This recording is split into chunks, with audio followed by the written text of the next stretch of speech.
Hi, welcome to the Housewares webinar series. Today we bring you the trade show Samurai Method, and I'm going to introduce Mike Moyer. Mike will be presenting today and is the author of the trade show Samurai. He spent over 20 years serving as a senior marketing officer for a variety of companies in a variety of industries and looked at every conceivable lead generation tactic under the sun. During his career in marketing, he developed a special talent for capturing leads at trade shows. Today, he helps other companies implement lead generation and sales programs. He is also an adjunct faculty member at Northwestern University and the University of Chicago's Booth School of Business.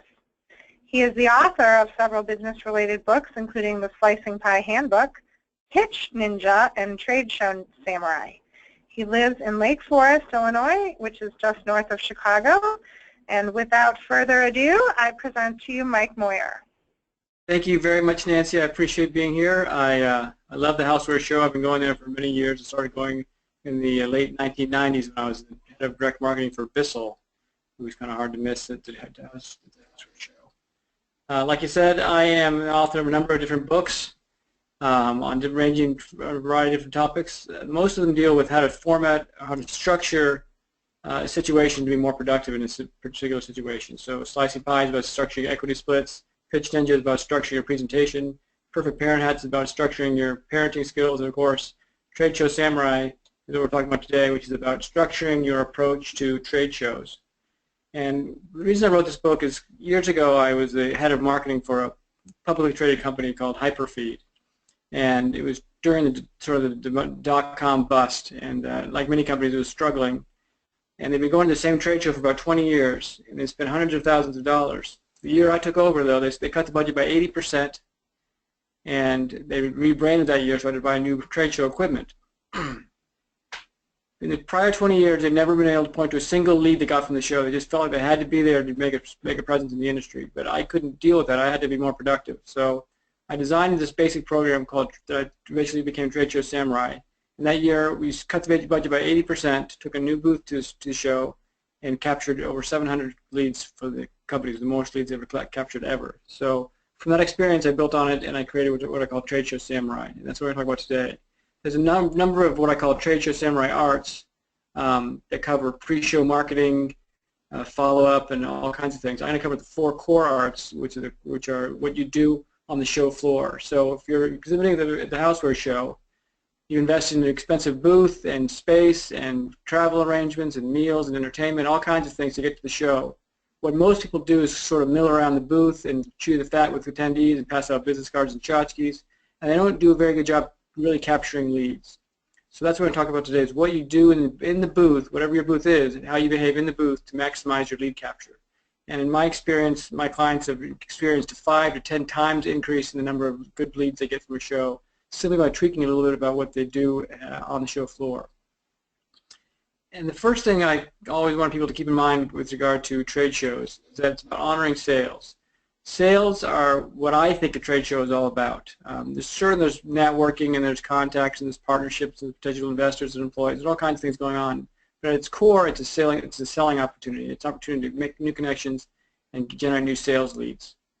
And so I want to make sure that when we come back from the show, we have as many leads as possible for our sales team, but a certain kind of leads. We want leads that the salespeople can actually act on in a meaningful way, and kind of leads that feel like warm referrals. An actual referral is the best kind of lead a salesperson can get. Trade Show Samurai produces what I call virtual referrals. And a virtual referral is one that feels like an actual referral, even though it's just one you generate on the trade show floor. So the main categories of arts, as I mentioned before, are planting the seed, which is sparking recognition on the show floor, capturing the lead, solidifying your brand, cultivating your prospects, and harvesting the sales. What I'm going to talk about today is the capturing the lead part of this, which is the core behaviors on the show floor. What most people want from a trade show are qualified leads. Qualified leads are leads that are someone who is in a position to buy the product, needs the product, has the budget to buy the product, has the timing you want. They're the kind of leads that salespeople get really excited about. A qualifiable lead is one that captures the information so you can tell if it's qualified or not. Most leads we capture from trade shows come in the form of a business card or a scratched piece of paper or maybe a scanned badge. They don't have the information we need to qualify that person for a potential sale. So when we come home from the show, we pass our salesperson a stack of business cards, and they may or may not have the time to follow up with them because there's nowhere to prioritize their time. So because the Trade Show Samurai generates so many leads, we have to have a way of rank ordering them, and we have to wait by capturing qualifying information. So qualifiable is what we're after today. Mike, we have a question for you. Okay. During the lead card slide, can badge scanners be used as a substitute for a lead card? Yes, I'll cover that in a minute. I did communicate with the lead card provider at the Housewares show, and there is a way to capture some special information. But when I cover the lead card stuff, I'll go into more detail about how to capture on electronic or paper format. So capturing leads are the 4 core arts. These are the 4 main things that you need to do on the show floor to make sure you maximize the number of qualifiable leads you capture. And the 4 core arts are the art of engagement, which is getting someone interested enough into you to want to learn more, getting someone into your trade show booth and ready to talk to you. The art of intrigue is giving them just enough information about you to make them interested in learning more. The art of inquiry is about asking the right questions. And the art of disengagement is getting somebody out of your booth to move on to the next person. And that'll leave lots and lots and lots of qualified leads. One thing that people often make a mistake on with trade shows is they often think it's an opportunity to educate the market about what the product is and who their company is.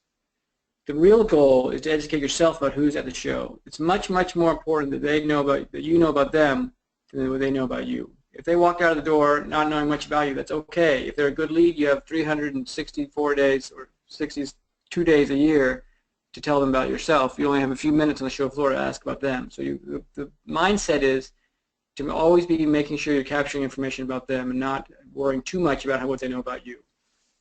Now for this webinar, I'm going to use a demo company, a sample company called Freshlight. Freshlight is a manufacturer of air and water filtration products. This is a made-up name, but it's a real company. They make air and water filtration products using a variety of technologies for residential and commercial use. So as I go through it, I'll use this as an example company. Step 1 is the art of engagement. This is a picture of an inline 10 by 10 booth, the least expensive space you can buy on the show floor. This dotted line represents what I call coastline, which is the part of your carpet that meets the carpet of the aisle of the show. A trade show samurai in a 10 by 10 booth can knock it out of the ballpark much better than a big, huge, elaborate booth without trade show samurais. The key to making a successful show is maximizing the coastline so you can maximize the number of trade show samurais you have in your booth. And the main goal of trade show samurai is to capture leads, qualifiable leads. So the first thing you got to know is how to stand. The trade show samurai stands with 1 foot on his carpet or her carpet and the other foot on the aisle, straddling the line, getting as close as you can get to the attendees as possible without actually wandering around and leaving your own booth. You should be scanning 10 to 15-foot radius in front of your body, looking for attendees and trying to make eye contact. So here are our attendees walking around. When one of them walks in your range and you make eye contact with them, first thing you do is acknowledge them by smiling and letting them know you saw them. And then as they walk towards you, at 5 feet you speak. So it's called the 10-5 rule. So you acknowledge someone at 10 feet and you speak to them at 5 feet. And what you say is one of the most important things to determine whether or not you'll capture a lead from that person. I call it the battle of bonsai. Bonsai is a little tree, so we're going to use a little branching technique to determine who we're talking to. So the first question that should come out of your mouth is, do you carry Freshlight products, or do you carry our products? Even if you're a startup company, I always recommend to ask someone if they carry your products. That plants in their mind, if they are a customer, they'll let you know, which is great. You'll be able to thank them. If they're not, there'll be this impression that maybe they should be carrying your products. But in this case, Freshlight was a startup company that didn't have any U.S. customers. We still ask the question, do you carry Freshlight products? In this case, this attendee is going to say no. Now watch these red feet and these black feet. As I ask questions, as the trade show samurai asks questions, they back into their booth to get the attendee off the carpet of the aisle and into the carpet of the booth. The next question you want to say is, are you a retailer or a distributor? Most shows, including the Housewares show, have one or two main buckets of attendees, main categories. So retailers of Housewares products or distributors of Housewares products. There's also manufacturers and designers and potential employees and investors and public relations people and market, all kinds of people there, but there's usually one or two main buckets. By asking if they're in one of these main buckets, that will set up the questions so they'll tell you who they are. If they're not in one of these buckets, they'll say, oh, I'm a PR person, or I'm a marketing person, or I'm a manufacturing company. If they're not in one of these buckets, they'll let you know, but this helps you set it up. So instead of listing all the different types it could be, just ask the two main ones. You want to get through this question process as quickly as possible. So in this example, this person's a retailer. So the next question you ask is what kind of products they specialize in. You further narrow it down. So now you know they haven't heard of you, they're a retailer. Now you want to find out what kind of products they specialize in. At the Housewares show, there's grocery stores to Bed Bath & Beyond to Walmart to all kinds of different types of stores. You want to find out what kind of products they specialize in. Make sure you can tell if they're relevant to you or not. So in this example, this person says, I'm a hardware store. The last question you ask is, have you heard about our products? Have you heard about us? That sequencing of questions is the same sequence of questions you use for every single attendee that you bump into at the show. In this case, they're going to say, I've never heard of you. It's really important to predetermine what you're going to say at a trade show so you can script it in a way that keeps the system really tight. When I go to trade shows, much to people's surprise, I don't take experienced salespeople. In fact, I prefer people who have no experience in the product line at all. My last show was a trucking show. I took my teaching assistant and my sister-in-law. Neither of them ever even set foot in a truck. But they were much more effective than the professional truck salesperson because they weren't able to answer a lot of questions. They just stuck to the script and captured leads, which is what we needed them to do. So it's not very important what you know about the product. What's really important is what you know about them. So now what's happened is if you notice these two folks are in the booth having this conversation, and the trade show samurai now has permission to give a small pitch and intrigue the attendee to get more information from them. So the next art is called the art of intrigue. The first step in the art of intrigue is to create what I call a hook. A hook is the cool thing about your company that makes you unique and stand out. It doesn't have to explain your entire company, but you want to have one thing that really gets them intrigued. So in the Fresh Lights example, use this hook. We make a light bulb that cleans the air. Now, it didn't matter these guys made air filtration and water filtration and commercial applications and residential applications and large ones and small ones and all kinds of price points. None of that mattered. They wanted to focus in on the most unique part about their business, which happened to be this obscure product, a light bulb that cleans the air. So the next natural question you might be thinking in your head already is, really, how does it do that? That's a natural response to a hook, and people want to know more. You know it works, and they want to ask more questions. So now they've asked this question, and in your mind you're thinking, I know this person is a retailer, I know they sell hardware, so I have to pitch my company in a way that resonates with a hardware retailer. If it was a different target, I'd have a different message. So for each different major target audience, you want to have a specific trailer, a sales trailer, which is like a little movie trailer, which is a quick description that's premeditated and predetermined and rattle off the same way for every single attendee as long as they fit into that particular category. So for this case, it's a hardware retailer.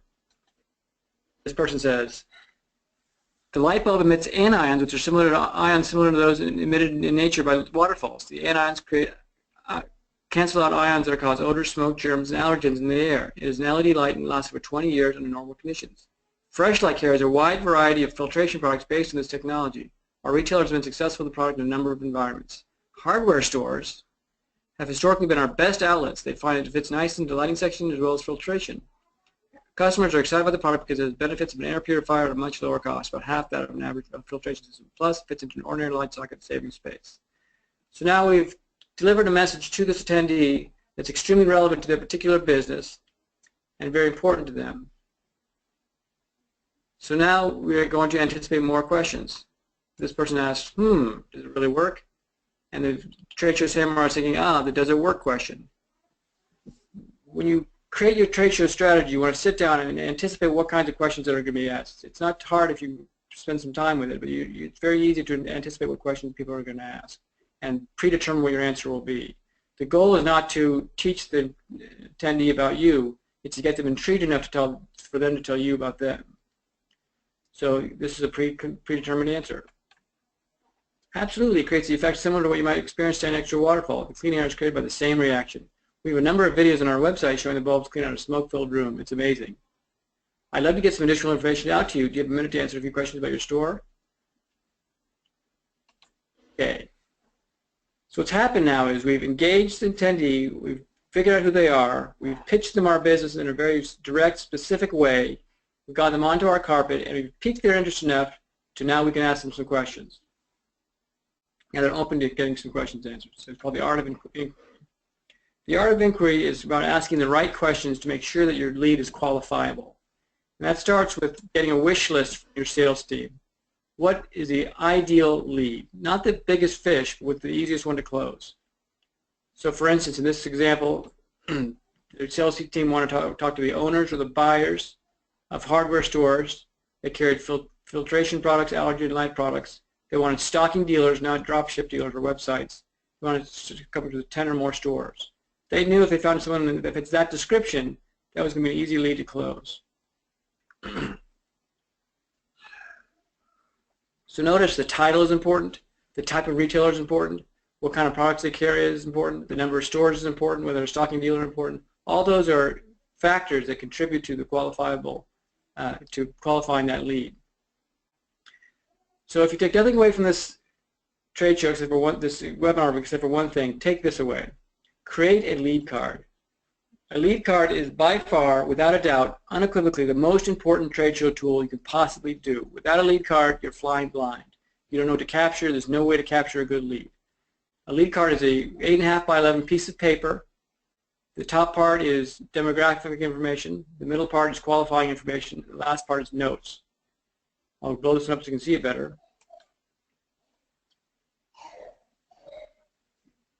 Paper-based ones ensure that you have a piece of technology that will always work. So if your internet doesn't work or your tablet doesn't work or the power goes out, you always have a paper version you can use. And it also creates a discipline to create a lead card that can be filled out very quickly. One thing you'll notice with this lead card is there's a lot of check boxes instead of filling in the blanks. So contact information is at the top. There's check boxes for male, female, for their title, for their title, buyer, owner. About you, it's all checked, job function, check boxes. These things can be checked off very quickly on the lead card, and you don't have to fill them all out individually. So in this example, we're going to fill out this card. This is Mike Moyer from Samurai Ace Hardware. There's his address, looks pretty good. Checking off certain things. Looks like he's a purchasing management company. They're a chain of stores. They have air filters and allergy products, lighting products. 10 to 20 stores, and they're a stocking distributor. This looks like a really, really good lead. If the salesperson got this lead, they'd be really excited about it, and they'd prioritize and call this person first. Let's scroll down, look at the notes. These guys have a special allergy section in the store, which is right next to the air filtration section. They have 11 stores in California that do high volume air filtration. This is an excellent lead, and it gives insight to the salesperson on how to contact this person. I checked off Hank, Will, and Carl, which is my sentiment about the lead. Hank stands for hot, warm, and cold. Rather than put hot, warm, and cold, you don't want to insult people, so you just put Hank, Will, and Carl. They'll assume there's staff on the team. And I check off my initials that I took the lead in case the salesperson has questions. So this is a complete, qualifiable lead that the salesperson can act on in a meaningful way. You can also have on hand a what I call the Samurai Uploading Marketing Outpost, which is a lead capture form either on a computer or a tablet. This is a form that you use called CompuLead. This is available to the trade show, to the Housewares show, and you can scan the badge and add qualifying information to it. So you have to predetermine what your questions will be. So you can program your lead card into this tool and use it to make it faster. But I always recommend having the clipboard. Remember the trade show Samurai logo actually is the Samurai holding a clipboard. So now you've got them into your booth, you've intrigued them, you've captured their lead contact information. Now it's time to get rid of these people so you can move on to the next person. The longer you sit around chewing the fat and chit-chatting in the booth, the more opportunities you're missing on the show floor. So you want to turn around very quickly. Brings you to the art of disengagement. The art of disengagement is getting people out of your booth so you can move to the next person. I call it the Tao of tchotchkes. We all have this stuff. Many people have, hats and T-shirts and candy bars and all kinds of things to pass out. These things, the purpose is not to lure someone into your booth, so don't display these things for people to pick up and take. The purpose of these items is to get rid of somebody, not to attract someone into the booth. A lot of people use these things to get someone, to lure someone into the booth. That's not what they're for. They're to get someone out of the booth. So keep them hidden away and take them only out when you want to get rid of something. This will save a lot of money if you won't be passing out to people who don't care or leads you didn't capture, and you'll be thanking someone for the few minutes of time they spent with you. So here's how it works. So here's our attendee and our trade show samurai. Once the lead has been captured, you want to physically turn your body away from the attendee. So in this picture that are squared off, the trade show samurai now physically turns his body away or her body away and starts walking towards the edge of the aisle. It was nice meeting you. Please take our squeeze ball or tchotchke or business card, whatever it is. I'll make sure someone from our sales department follows up next week. And keep walking to the edge. If you want to talk to our sales department now, here's the card for our VP of sales. Don't give them your card. Give them the card of the person you want them to talk to. Thanks for stopping by. So now the trade show samurai is back on the edge of the booth. The attendee has been released back into the wild and will wander away, having been satisfied to be followed up with later. Go. And the trade show samurai is now in perfect position to start scanning for the next lead. And they find their lead, again, they'll start the whole process over again. The whole process takes less than 5 minutes. So every 5 minutes or less, you should be capturing a new lead on the show floor. If you're spending 10 or 15 or 20 minutes speaking to someone about your product and their needs, you're wasting opportunity to find more leads.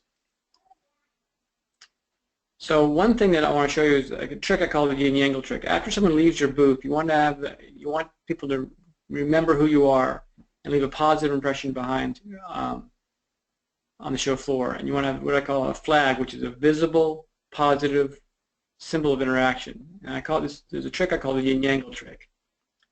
The yin yang trick is a trade show game that you can play. It's a card that hangs off someone's shirt or a sticker on someone's shirt with a special code or special shaped edge that helps people network on the show floor around your brand. So here's an example of the Fresh Light Yin Yang. It was a clip they clipped onto their shirt.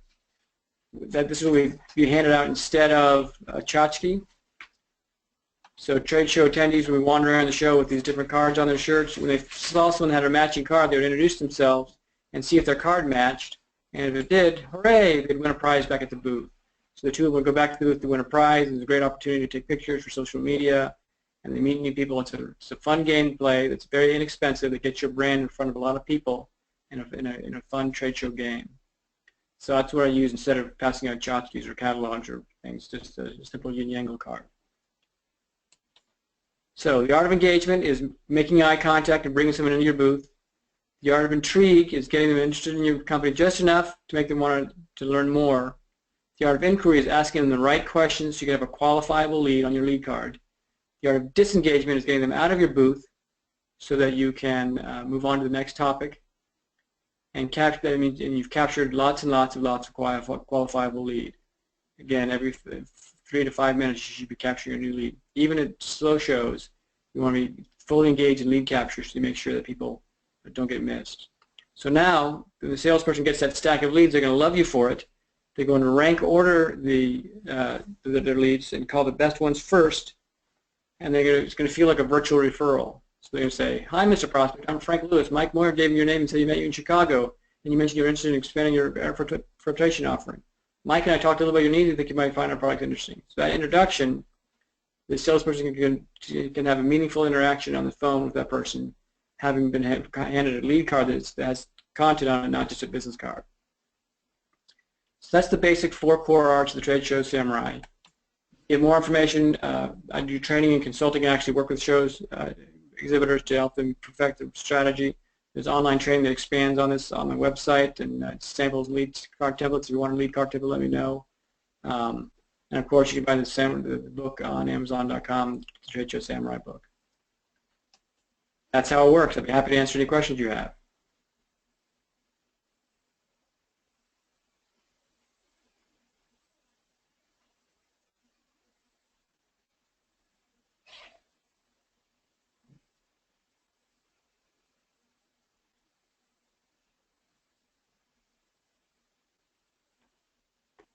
Mike? Yes? Okay, sorry about that. We had a little delay there. We do have some questions for you. Okay.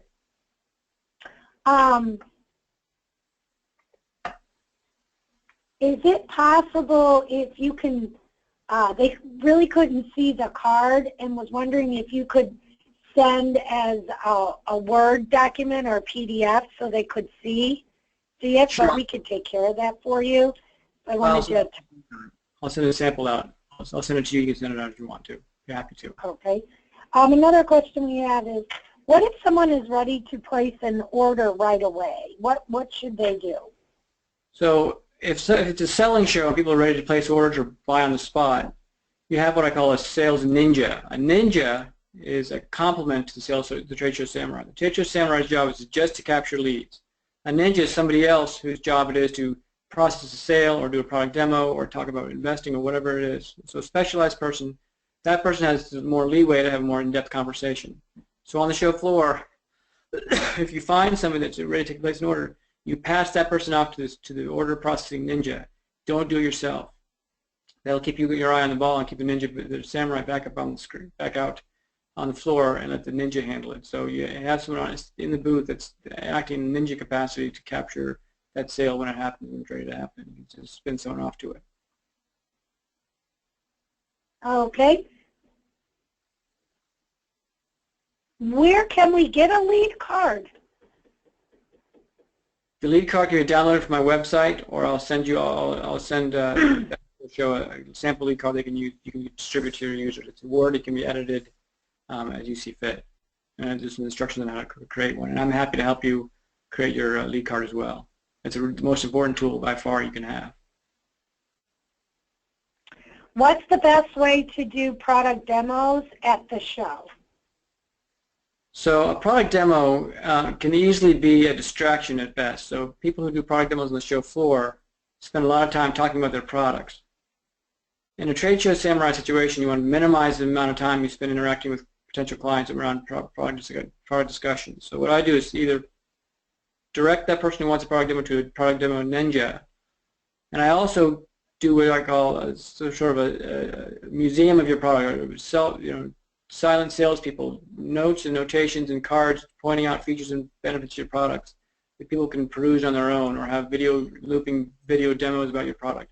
That way, while they're waiting to talk to someone, they can spend some time looking through your product on their own and have kind of a self-service product demo. If you feel it's necessary to have a more elaborate product demo, you can have a product demo ninja in the booth, but you should avoid doing product demos as much as you can. All right. Now, another question is, if the show is slow, can I spend more time with each attendee? If the show is slow, you need to make sure you're really concentrating. So the answer is no, because if you're talking to someone, spending more time on them, and somebody walks by, you just miss that opportunity. So you want to be on the ball, ready for every single person that walks by. So at the slow shows, you should be capturing everybody who walks by. And if you're spending time chit-chatting with attendees, you're wasting your time. You might miss people who you would have otherwise caught. Okay, that is it for questions right now, Mike. And on behalf of IHA, I would like to thank Mike and his great presentation on being a samurai. Thank you again, Trade Show Samurai. And if there is anybody is looking for this presentation, the webinar, please visit www.housewares.org. And for any other questions that you would like to address to Mike, his information's on the screen. But once again, thank you again for joining us on Webinar Wednesday. Thank you, Mike, and have a great day. Thank you very much.